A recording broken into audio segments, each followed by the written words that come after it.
Capítulo 3 Os sonhos de um discípulo.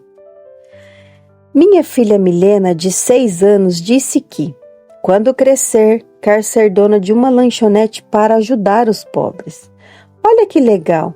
Ela quer ser empresária e solidária. Tá no caminho certo. Tá sonhando como uma discípula de Jesus. Afinal, ser um seguidor de Jesus altera a nossa perspectiva de vida. Mas o que significa ser um discípulo de Jesus?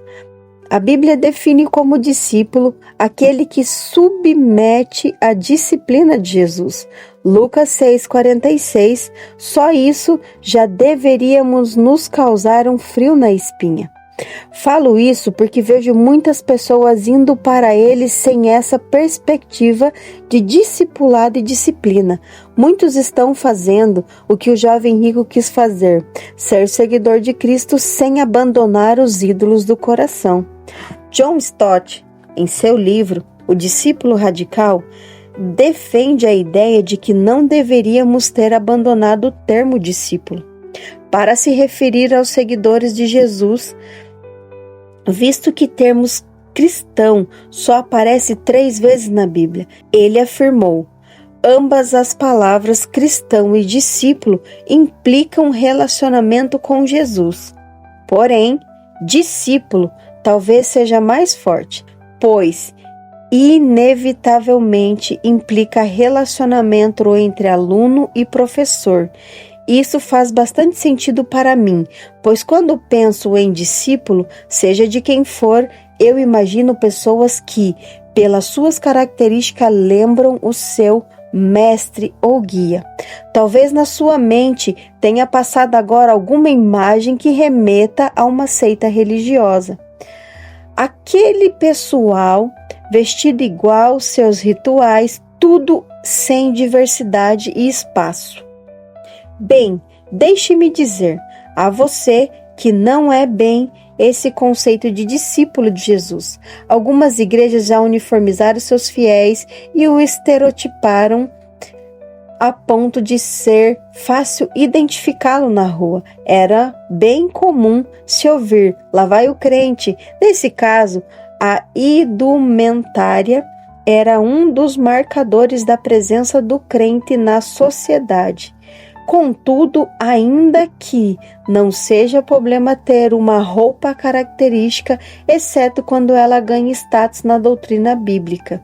Não é exatamente a uniformização da roupa ou do vocabulário que revela o quanto alguém é discípulo de Jesus. A essência está aqui. Por isso agora eu lhe dou um novo mandamento: amem uns aos outros, assim como eu os amei. Vocês devem amar uns aos outros. Seu amor um pelos outros provará ao mundo que são os meus discípulos. João 13, 34, 35. E como Cristo nos amou? Com amor sacrificial. Gálatas 2:20. Aqui lembro uma frase que Guilherme Burjac postou numa rede social: tomar a sua cruz é seguir Jesus e tomar para si a dor do outro e não a sua própria dor. O convite de Jesus é segui-lo até o Gólgota, onde ele morreu por nós, não por ele. Recuperando a essência do discipulado. Sabia que se você ficar repetindo uma palavra sem parar, o seu cérebro desativa o significado dela?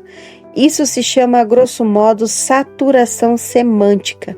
Por exemplo, se você ficar repetindo discípulo, discípulo, discípulo, discípulo, discípulo, discípulo, o conceito e o significado do termo são anulados pelo teu cérebro. Como uma espécie de defesa e prevenção. Nosso cérebro, ao perceber o uso excessivo dos processos responsáveis pela conexão entre o som que ouvimos e as memórias relacionadas a ele, desativa a conexão de modo que as palavras repetidas exaustivamente percam seu significado.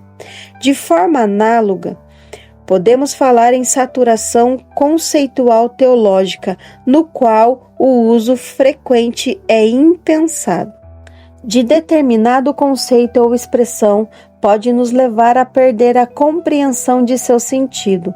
Eu não tenho dúvida de que cruz ou carregar a cruz sofreram esvaziamento do sentido ao longo do século. A cruz está tão incrustada em nossa cultura que, na maioria das vezes, perdemos de vista o real significado dela. Vamos ao Evangelho de Lucas para resgatar o real sentido da cruz e para entender por que é importante a crucificação dos nossos sonhos. Lucas registra uma fala de Jesus que, sem sombra de dúvida, assustou seus ouvintes. Se não tomar sua cruz e me seguir, não pode ser meu discípulo. Lucas 14, 27. Na cabeça daqueles que ouviram essas palavras ao vivo, a afirmação soou como insanidade ou um soco no estômago. Pense comigo. Antes da crucificação de Cristo, a cruz não tinha esse significado de salvação. Significa apenas tortura, rejeição e maldição. Significa castigo. Ser crucificado era o destino de pessoas maldosas da escória da sociedade. Era um símbolo de vergonha. Enquanto os discípulos tinham em mente um projeto de conquista e poder, um caminho em direção ao trono, Jesus estava falando da rendição e serviço de caminhar em direção à morte, de carregar um símbolo de vergonha e dor. No mesmo contexto em que convoca os candidatos a discípulos a carregarem a cruz, Jesus conta duas parábolas que ilustram muito bem o preço de ser um discípulo. A primeira fala de planejamento, Jesus pergunta: quem começa a construir uma torre sem calcular o preço e ver se possui dinheiro suficiente para terminá-la? Versos 28. Só alguém que quer passar vergonha, pois os outros dirão: esse aí começou a construir, mas não conseguiu terminar. Versículo 30. A segunda parábola fala da rendição. Jesus exalta a esperteza de um rei que se rende quando percebe que o exército do oponente é maior. Versículo 31-32. Depois de contar essas duas passagens, Cristo arrematou: da mesma forma, ninguém pode se tornar meu discípulo sem abrir mão de tudo que possui. Versículo 33. Existem dois tipos de seguidores de Jesus: os discípulos e a multidão. Como um se distingue do outro? Simples. Os discípulos estão submetidos à disciplina cristã, enquanto a multidão só se encanta com suas palavras e busca seus milagres. Não pode ser discípulo quem ama família, carreira, bacon, amigos, amores e qualquer outra coisa acima de Jesus Cristo. Lucas 14, 25-35. Ser discípulo de Jesus não era a mesma coisa que ser discípulo de um rabino judaico, nas palavras de Leide. Os rabinos exigem a lealdade dos seus discípulos para com a Torá, e não para consigo mesmo. Jesus exigiu lealdade à sua pessoa. Os rabinos ofereciam alguma coisa para fora de si mesmo. Jesus oferecia tão somente a sua própria vida.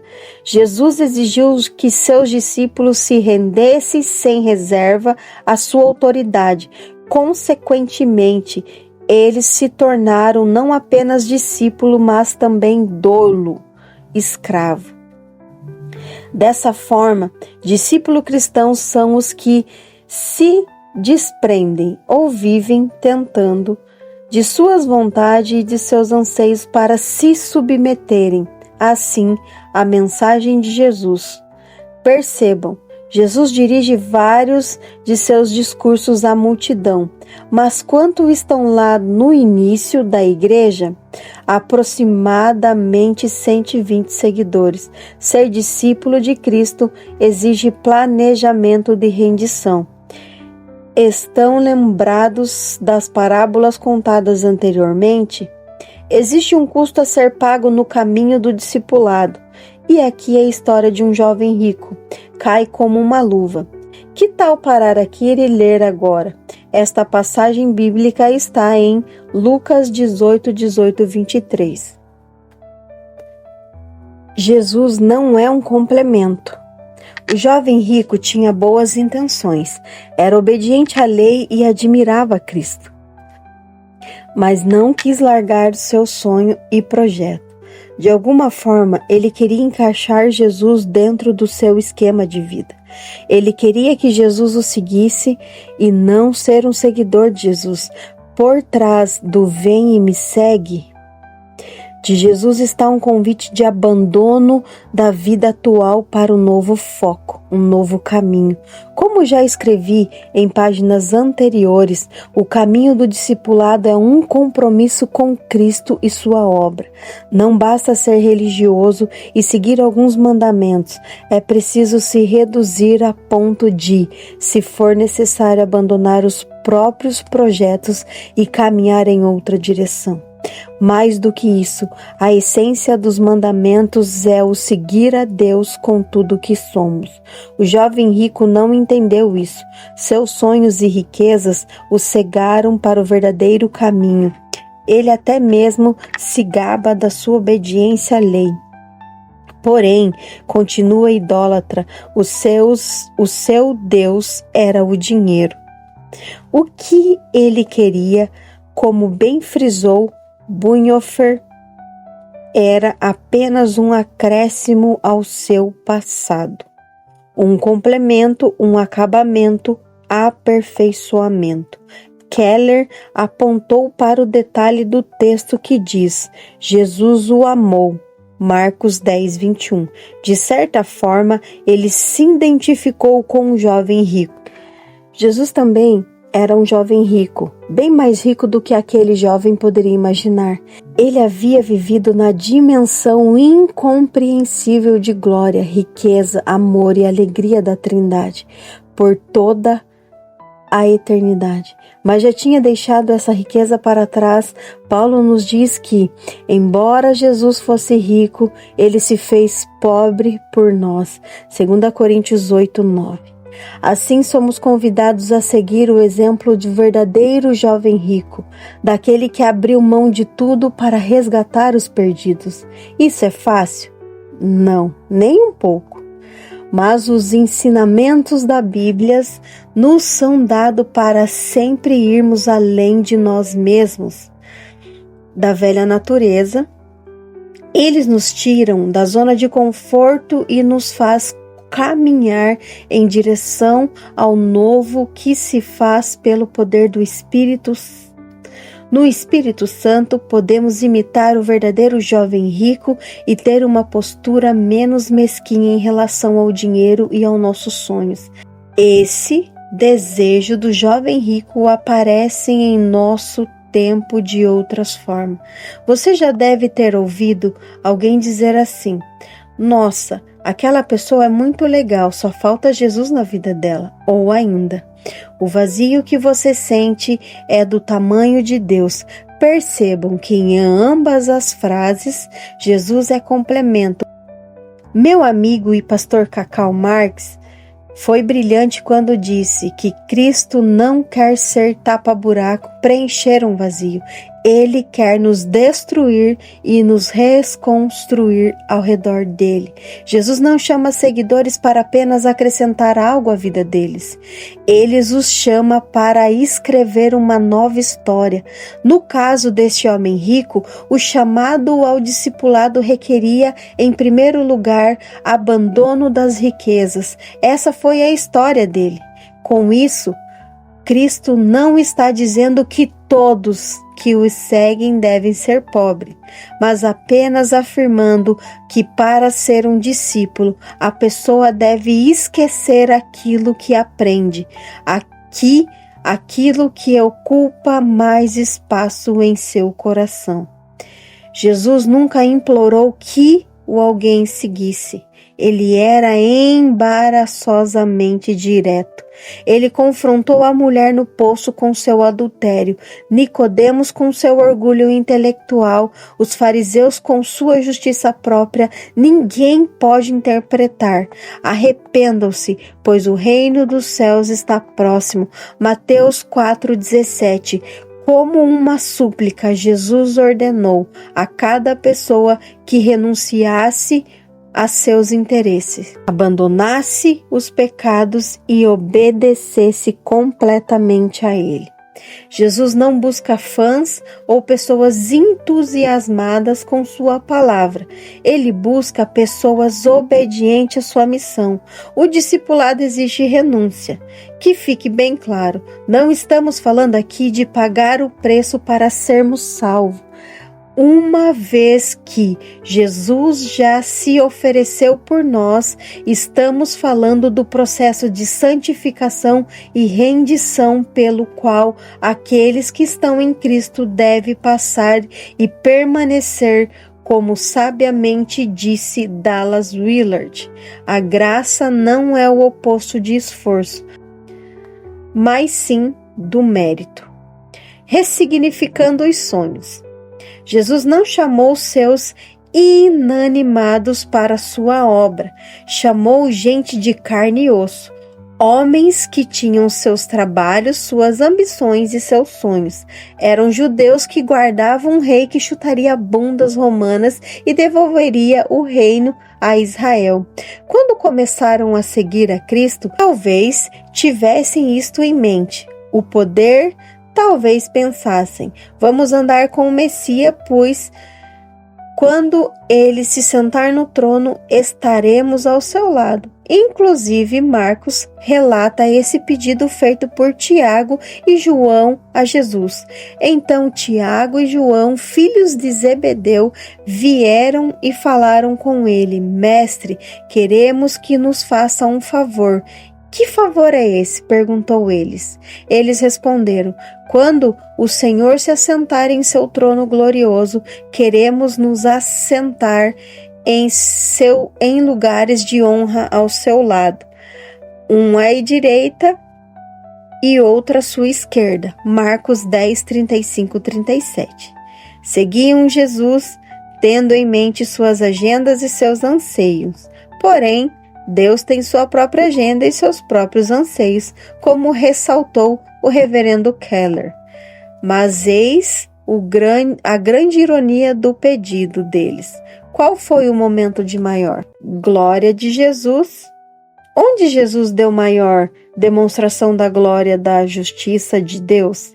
E onde ele revelou de forma mais profunda a glória do amor de Deus? Na cruz, no verdadeiro momento de sua maior glória. Jesus de fato teria alguém à sua direita e à sua esquerda, mas seriam criminosos condenados à crucificação. Assim Jesus diz a Tiago e João: não sabeis o que pedis. Muitas vezes nossos pedidos a Jesus têm a mesma essência. Davi Lago, ao falar sobre a bancada evangélica, denuncia isso. Queremos o poder pelo poder e para servir somente os nossos interesses. Achamos que leis cristãs tornaram as pessoas cristãs que queremos o poder para governar e impor nossa moral e não entendemos que controle não gera transformação verdadeira. Cristo define o modelo correto de serviço. Quem quiser ser o líder entre vocês, que seja servo, e quem quiser ser o primeiro entre vocês, que se torne escravo de todos. Marcos 10, 43, 44. Discípulo de Jesus servem, seguindo o exemplo do Mestre. Este mesmo, sendo filho de Deus, não veio para ser servido, mas em submissão ao propósito do Pai. Veio para servir e dar sua vida em resgate por muitos. Mateus 20:28. Visto que se no centro de sua cosmovisão estiver um homem que morreu por seus inimigos, então sua maneira de conquistar e influenciar na sociedade será através de serviço e não de poder e controle. O que dizer do lava-pés de João 13? Aqui também a autoridade e o poder são demonstrados como um ato de serviço. Os discípulos sonhavam com a coroa e o trono, mas no caminho de Jesus, o rei se veste de escravo, doméstico e mostra que ainda é o tempo de coroas, é tempo de bacias e toalhas. O caminho para o Pai passa pelos pés dos meus irmãos e irmãs. A lógica do reino de Deus é contrária à do reino de César, o imperador romano. No mundo de César, o poder escraviza, no mundo de Jesus, o poder se torna escravo para elevar outros. Ou seja, o poder real é aquele que se curva para ajudar e o outro a subir, que se faz caminho para o outro andar. É poder que impondera. Como eu disse no início desse tópico, Deus chamou pessoas para a sua obra, pessoas com sonhos, planos e projetos. Os primeiros discípulos, mais tarde apóstolos, realmente largaram tudo para seguir Jesus. Entretanto, a Bíblia menciona uma série de outras pessoas que se renderam ao Evangelho e não largaram tudo, como Lídia, uma comerciante de púrpura que abriu sua casa para a pregação do Evangelho, Atos 16, 11 e 15, e se tornou uma pessoa importante no ministério de Paulo. Até onde sabemos, Lídia não deixou seu negócio para servir a Jesus e a igreja. Pelo contrário, suas posses foram as bases da igreja em Filipos. Você pode construir uma carreira, estudar para alcançar seus objetivos e ter um trabalho que lhe renda boa remuneração. E até ser um empresário ou empresária de sucesso. Inclusive, Paulo, que aquele que não trabalha também não deve comer, segundo Tessalonicenses 3:10. A pergunta que devemos nos fazer é: como minha fé e meu trabalho convergem para a glória de Deus, para o testemunho do Evangelho, pois se trabalhamos apenas para pagar contas ou conquistar coisas, estamos com as perspectivas erradas sobre ser um discípulo de Jesus. Quando o sonho se torna pecado. Eu penso que cabe aqui uma breve reflexão sobre o pecado capital da avareza, visto que o dinheiro é a peça fundamental na construções dos muitos planos e sonhos que as pessoas fazem. Avareza, ambição ou cobiça é o quinto dos 7 pecados capitais e tem 2 componentes principais. Desejar o que não tem é preservar o que tem. Mesquinharia. Os Guinness entendeu que o âmago da avareza não é o amor pelas possessões, mas o possuir e, portanto, ser um possuidor. Aqueles cuja paixão é a busca por possuir serem possuídos, como Francis Bacon escreveu. Se o dinheiro não é seu servo, será seu mestre. Não se pode dizer do homem cobiçoso, se ele possui riquezas, deve-se dizer que elas a possuem. Não é à toa que na obra de Dante Alighieri, a Divina Comédia, aqueles que estão no purgatório têm seus olhos fixos nas coisas terrenas e impossibilitados de ver o paraíso.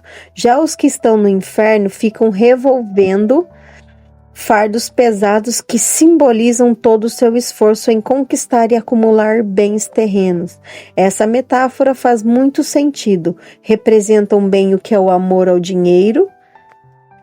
Paulo já nos advertiu.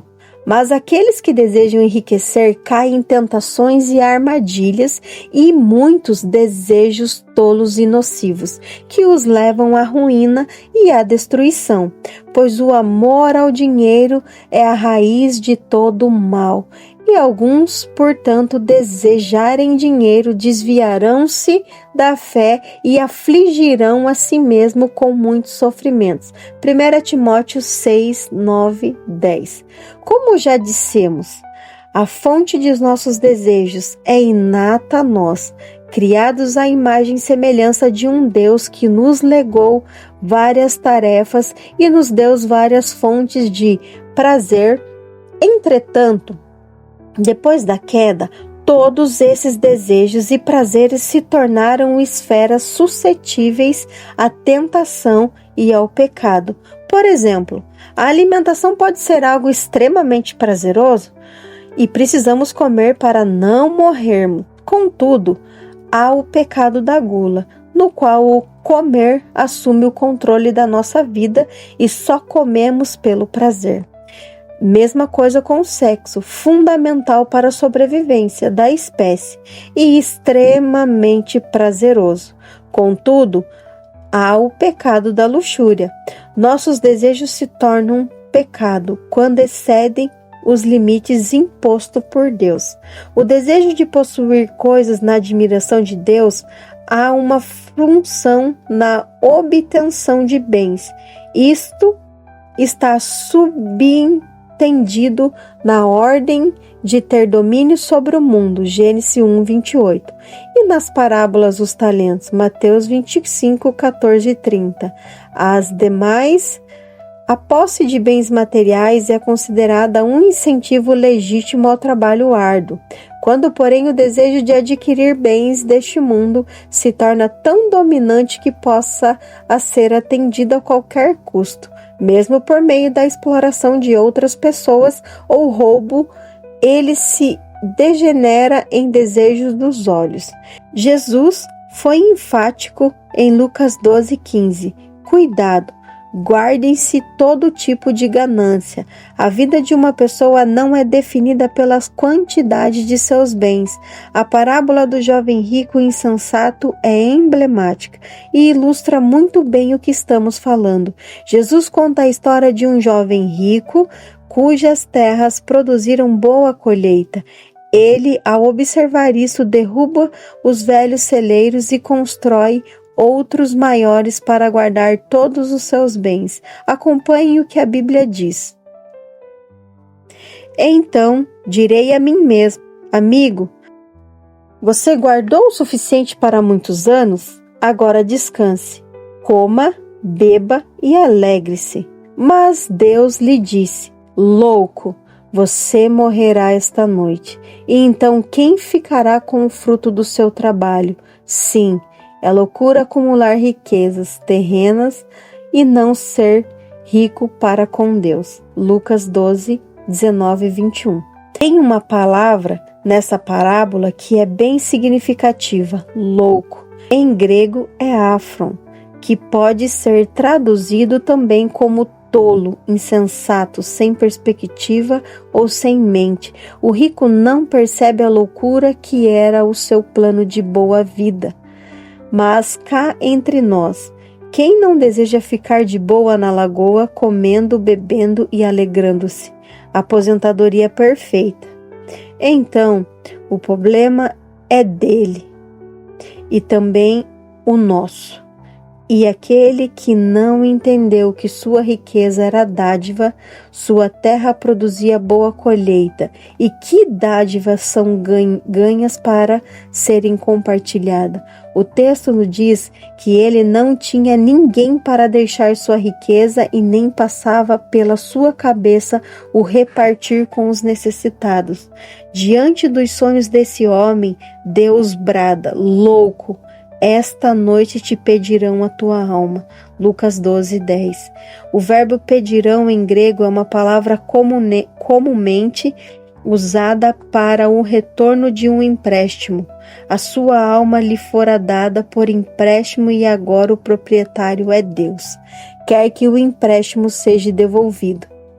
A vida é dádiva para ser repartida e vivida conforme o doador orienta.